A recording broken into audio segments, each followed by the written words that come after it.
15ই জুলাই 2014 সালে জাতিসংঘের সাধারণ পরিষদ প্রতি বছর 15ই জুলাই তারিখটিকে বিশ্ব যুব দক্ষতা দিবস হিসেবে ঘোষণা করে।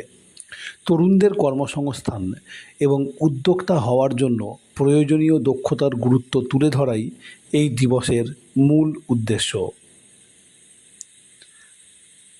তামিলনাড়ুর প্রাক্তন মুখ্যমন্ত্রী ও স্বাধীনতা সংগ্রামী কুমারস্বামী কামরাজ বা কে কামরাজকে ভারতের মিড ডে মিল স্কিম ব্যবস্থার প্রবর্তক ও দূরদর্শী নেতা বলা হয়। তার আজ জন্মদিন এবং তাঁর এই জন্মদিনটি তামিলনাড়ুতে শিক্ষা উন্নয়ন দিবস হিসাবে পালন করা হয়।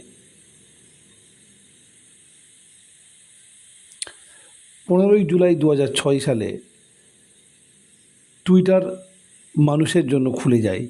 এর আগে 2006 সালের মার্চ মাসে টুইটার তৈরি হলেও সাধারণ মানুষের জন্য তা উন্মুক্ত করা হয়েছিল 15ই জুলাই। বর্তমানে টুইটার এক্স নামে চলছে এবং এর বর্তমান মালিকানা রয়েছে ইলন মাস্কের হাতে।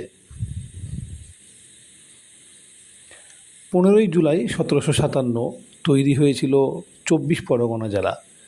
পলাশির যুদ্ধের পর 1757 সালের 15ই জুলাই বাংলার তৎকালীন নবাব মির্জাফর ব্রিটিশ ইস্ট ইন্ডিয়া কোম্পানিকে কলকাতার দক্ষিণে 24টি মহাল বা পরগনার জমিদারি সত্ত্ব প্রদান করেন।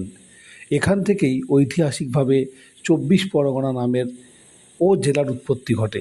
পরবর্তীতে অবশ্য এই জেলাটি উত্তর ও দক্ষিণ 24 পরগনায় বিভক্ত হয়েছে।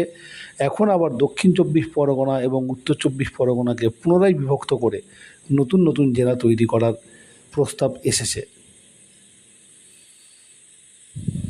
ডিভিসি বা দামোদর ভ্যালি কর্পোরেশন তৈরি হয়েছিল আজকের দিনেই 1948 সালে। স্বাধীন ভারতের প্রথম বহুমুখী নদী উপত্যকা পরিকল্পনা হিসাবে দামোদর ভ্যালি কর্পোরেশন বা ডিভিসি অ্যাক্ট পাসের মাধ্যমে 1948 সালের 7ই জুলাই এটি প্রতিষ্ঠিত হয়। পরবর্তীকালে 15ই জুলাই ডিভিসির মূল কাজ শুরু হয়েছিল।